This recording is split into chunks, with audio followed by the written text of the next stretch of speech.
Thank you to all my channel members, including my fan appreciation level members and my contributor level members, for helping support the YouTube channel. Hello, and welcome to my channel. My name is Jonathan Cohn, and today I have my book review of the book Master of Evil by Adam Christopher. Yes, this is a new release for Star Wars, just released this past month. I read it as soon as it came out and have my review up now. It is the second Star Wars book by Adam Christopher. He also wrote Shadows of the Sith, which was a book that the fandom loved. I mean, the book fandom that read it pretty much universally loved it. I know a few people who didn't love it, but those were like EU only people. So they like pretty much everybody who I knew read it pretty much loved it, and I was the one person who was like, it was entertaining, but it's not a favorite. So I was, hoping that I would like, Master of Evil even more than I liked Shadows of the Sith. Maybe that was just a fluke, but I have some unfortunate news that I'm very, very, very mixed to negative on this book, sadly. So I'll provide my context in a moment. I will start out by saying that I think that the marketing of this book does it a disservice, because the marketing of the book very much made it seem like it was going to be a book maybe from Vader's perspective, or at the very least centered around Vader. And while it is quote-unquote centered around Vader, he is only the POV for maybe 5% of the book. Maybe 5%, like 6 or 10 pages, or maybe more than that, maybe like 15 pages.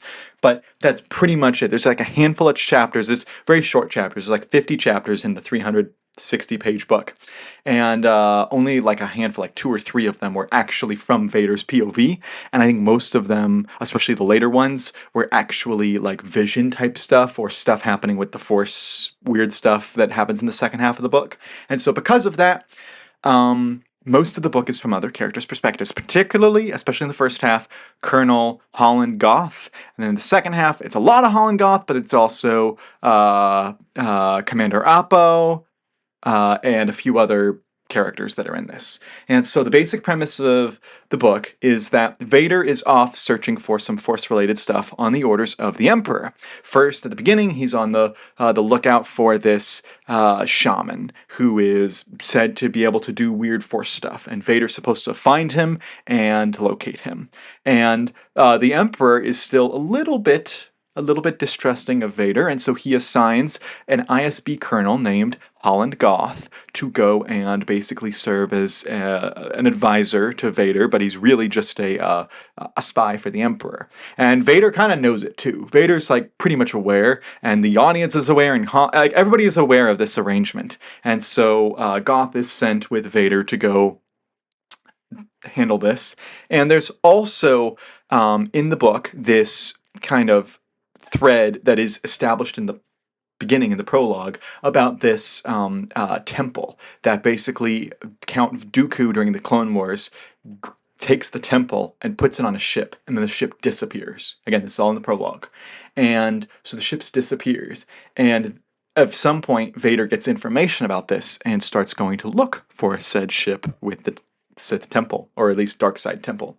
And so the second half of the book is about Vader and this ship temple. And I just didn't gel at all with the writing of the second half of the book. The first half I enjoyed, kind of like I enjoyed Shadows of the Sith. I respected it. I was like, you know what? You got the ISB Colonel POV, that's kind of fun, and I do like seeing like his stuff with his droid, and the way that he's trying to get the meds, because the Empire, he needs to be able to get these special experimental meds. I thought that story subplot was very interesting.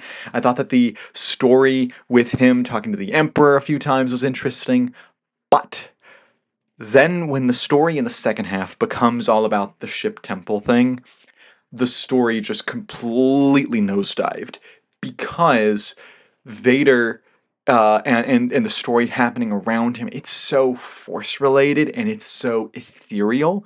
It's not like, I like the Rebellion and Empire, talking about rebels fighting the Empire going to crush the rebels somehow surviving the day.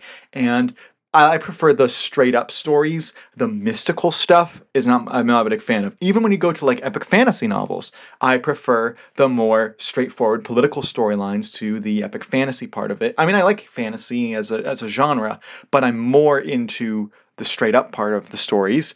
And unfortunately, because the second half is almost entirely that kind of mystical stuff, it just didn't work for me at all. And I went in with an open mind because, sometimes the mystical stuff works, sometimes it doesn't. This next comment I'll make is about the book's framing. The book is mostly not from Vader's perspective. It's mostly from other characters' perspective, but the main plot and ideas of the book revolve around Vader. And I was counting, this is like at least the fifth, depending on how you measure, the sixth time that this has happened. Not with Vader specifically, where they pitch a book as being about a character, and then that character's not the main character. Some examples include Maul Lockdown.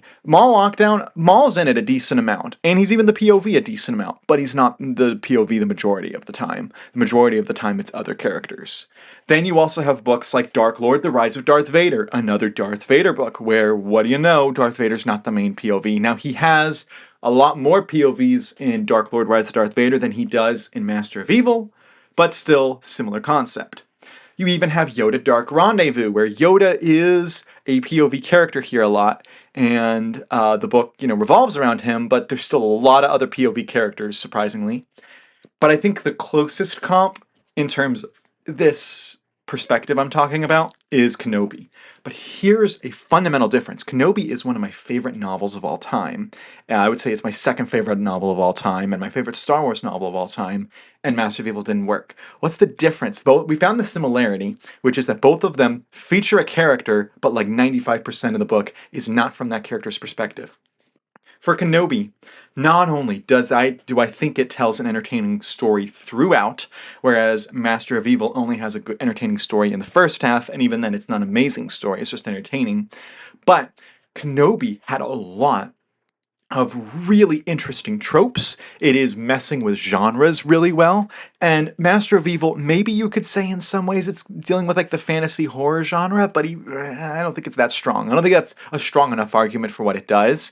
It doesn't do that well enough to warrant it. And Kenobi absolutely nails the Western aesthetic. Kenobi also deals with some really interesting themes about lone Jedi, and Master of Evil tries to attempt themes about the dark side, and I just didn't think that they worked as well. Kenobi, despite not being from Kenobi's perspective, the story is so good that you say, you know what, I'm okay with it not being about Kenobi's perspective. And in fact, when we have gotten TV shows that were from Kenobi's perspective, I'm talking about Kenobi, didn't necessarily work so much. So the formula worked here, but it just didn't work out here, and I just didn't like it. What I would recommend is that if you want a Darth Vader-centric book that is entertaining throughout and also less about the mystical ethereal and more about, the Star Wars plot stuff, then I would recommend another canon book, Lords of the Sith by Paul S. Kemp. This book deals with the dark side and deals with some Force stuff, but the majority of the book is Empire v. Rebellion on Ryloth, and I think it works superbly because of that. I would even recommend Dark Lord, Rise of Darth Vader, which I also liked a lot more than Master of Evil. This one deals more with some like Jedi that survive and some clones that survive and stuff. So I think that Dark Lord, The Rise of Darth Vader is a better book than Master of Evil. So it definitely comes in a distant third in terms of these Vader-centric novels that have released. But I think some people will enjoy Master of Evil. I think the people who like the Force-centric, ethereal-centric stories will enjoy this. I just didn't. I just didn't care for it. I'm gonna give it a 5 out of 10. I'm not saying it's a terrible book. Plot-wise, it's competent. Like the general story is competent. The way it's following the characters and stuff is competent, and I liked stuff in the first half. But entertainment, it's not a book I'm like, you know what, I would be interested in rereading that. I would be interested in rereading any of the others I talked about pretty much. Maybe not Yoda Dark Rendezvous, but the others I talked about in this video. So that's my review of Master of Evil. If you've read the book, let me know your thoughts. Do you agree with me? How do you feel about the kind of bait and switch happening with the POV stuff? Let me know those thoughts in the comments section down below. And until next time, I'm Jonathan, and thank you for watching.